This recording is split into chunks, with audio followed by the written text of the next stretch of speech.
Bueno, otras funciones de distancia, estas eran de distancia como para vectores, pero podemos calcular distancia entre conjuntos. ¿Ya?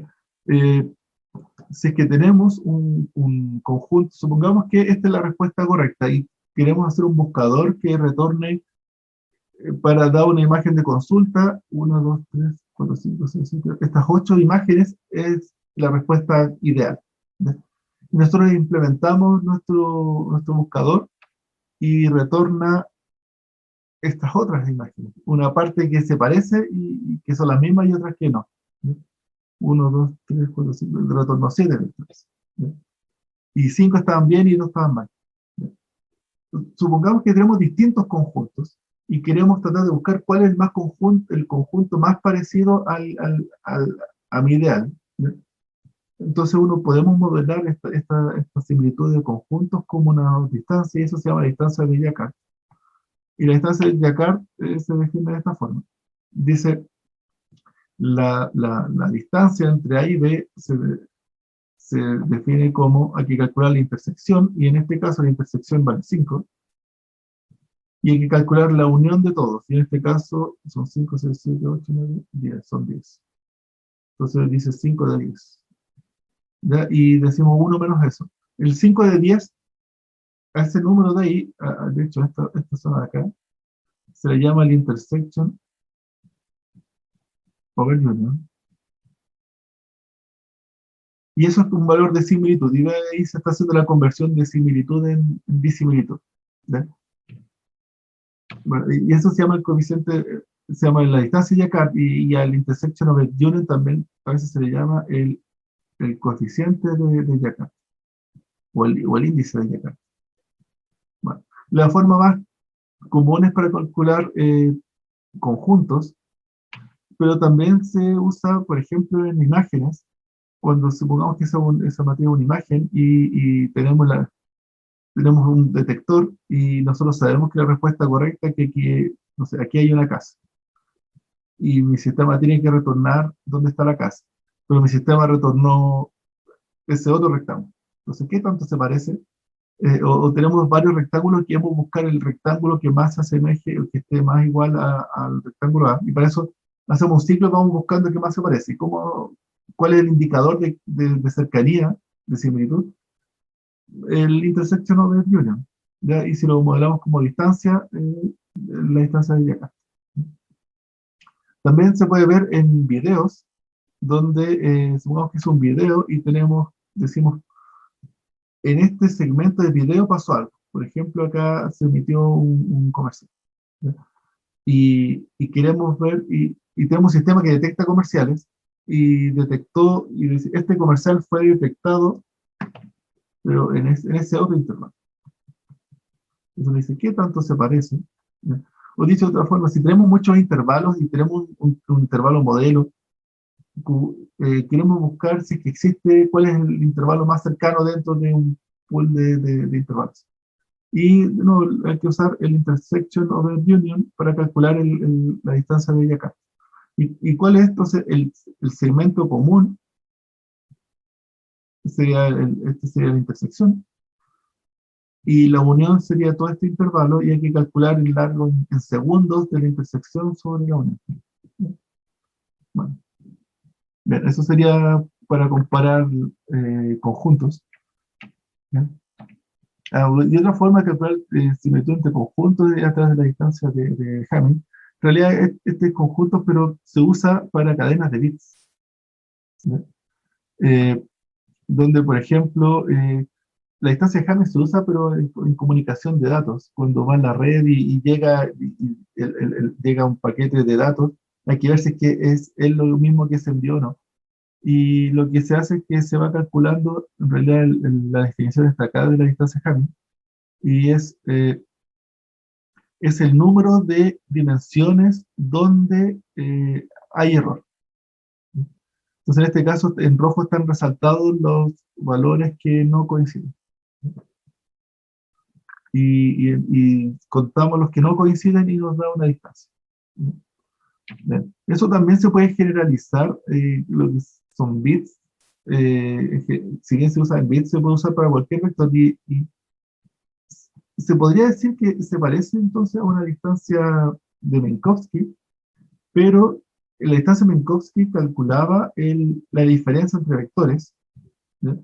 Em, y cuantifica la diferencia de vectores, es decir, prefiere los vectores que tienen menor diferencia en cada coordenada, ¿ya? Si no nos interesa si es que es igual o distinto, y nos da lo mismo si es que falló, por ejemplo, de 3 a 4, para la distancia de Minkowski una diferencia de uno, va a sumar uno, o 1 elevado al cuadrado, dependiendo del P.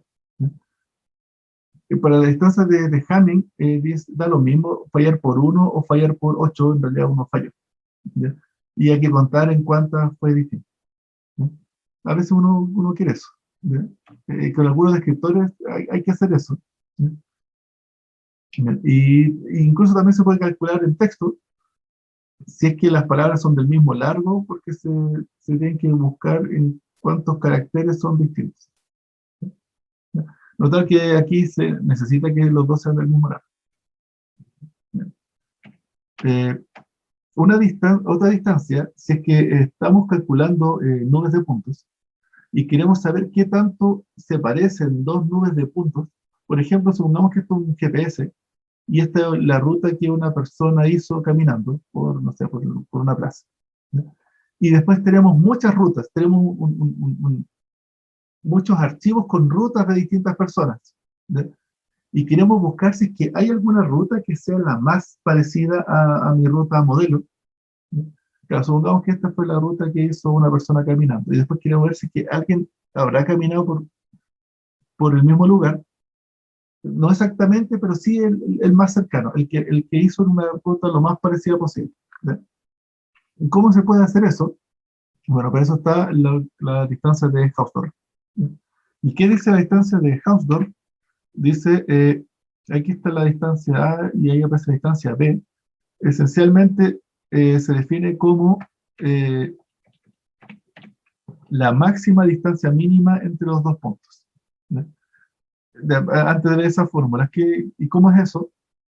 Vamos a decir, para cada punto de A, lo vamos a asociar con el punto más cercano de B, ¿no? Que es como calcular la distancia entre un punto y un conjunto, es desde el punto al más cercano, ¿no? Entonces calculamos para cada punto de A el punto más cercano de B. Y luego la distancia es la distancia máxima, es la máxima distancia mínima, ¿no? De todas estas distancias mínimas que encontré, la similitud entre estos dos, o la distancia entre estas dos rutas, es el lugar el punto donde se separaron más, ¿no? Y ese es nuestro indicador de qué tanto se parecen, ¿no? Entonces, si basta con un punto, entonces de aquí dice que este punto, supongamos que modificamos la ruta un poco.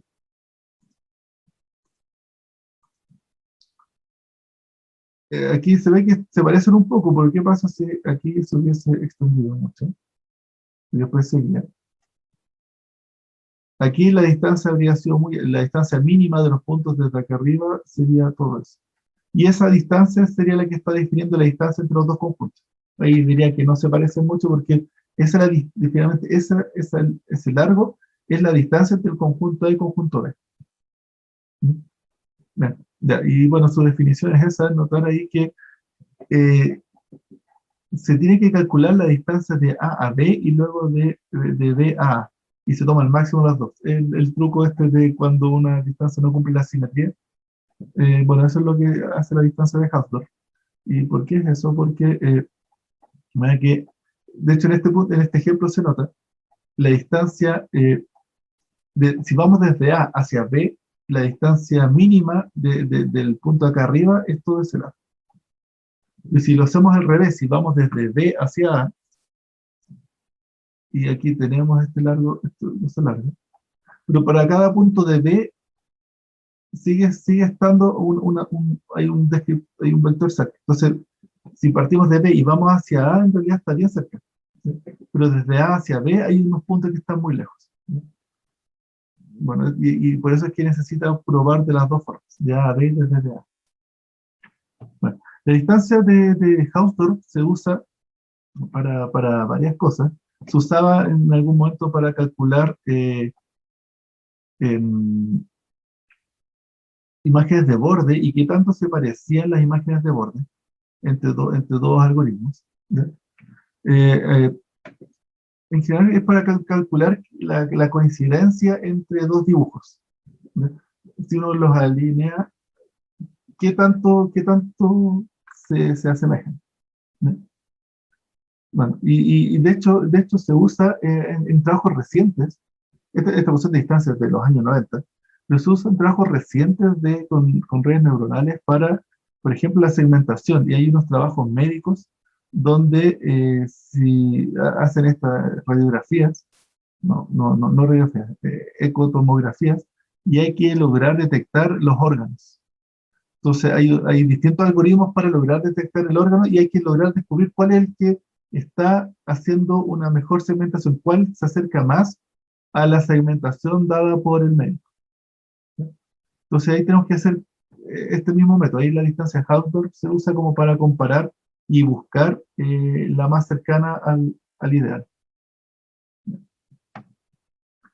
Bueno, con respecto a cómo se comparan series de tiempo, esto lo hablamos en audio y la Dynamic Time Warping.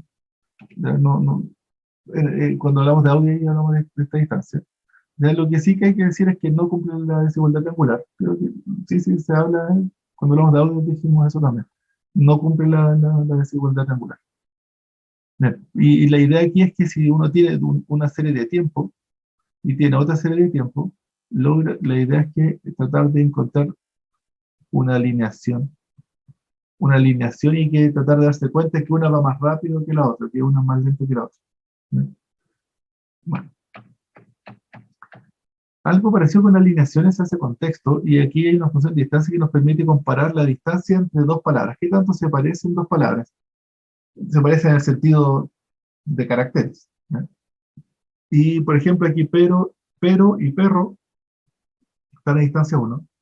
Y la distancia se define como el número de operaciones que hay que hacer para convertir una palabra en la otra.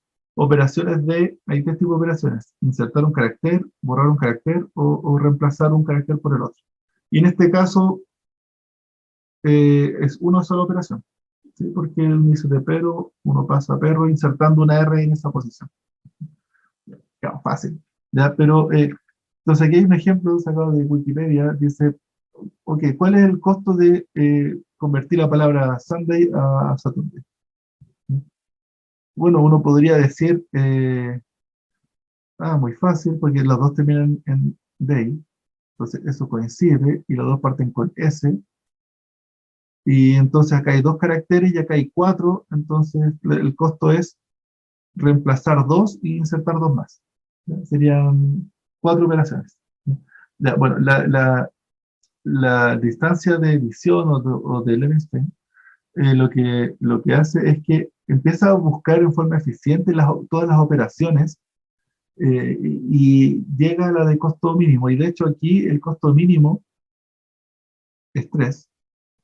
La definición de esta función es una fórmula recursiva y se estudia en computación en el primer año de computación. Esto es un algoritmo clásico de lo que se llama la programación dinámica.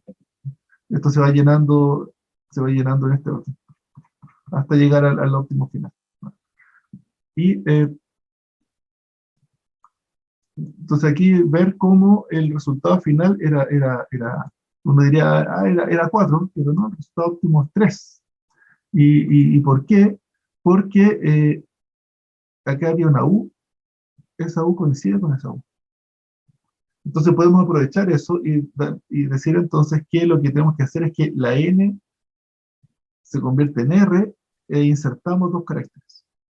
Entonces, si insertamos dos caracteres y convertimos la N en R, con tres operaciones podemos convertir una en la otra. ¿Ven? Y eso no era tan obvio a simple vista. Y con este algoritmo se puede descubrir la forma óptima de convertir una palabra en la otra. Y esto es un ejemplo de función de distancia que nos va a servir para los espacios métricos, porque nos permite calcular espacios entre distancias entre palabras. Entonces, la distancia entre pero y perro es 1. Y la distancia entre Sunday y Saturday es 3. Bueno, y esta función de distancia, como cumple las propiedades métricas, uno puede empezar a usar los índices que vamos a ver más adelante.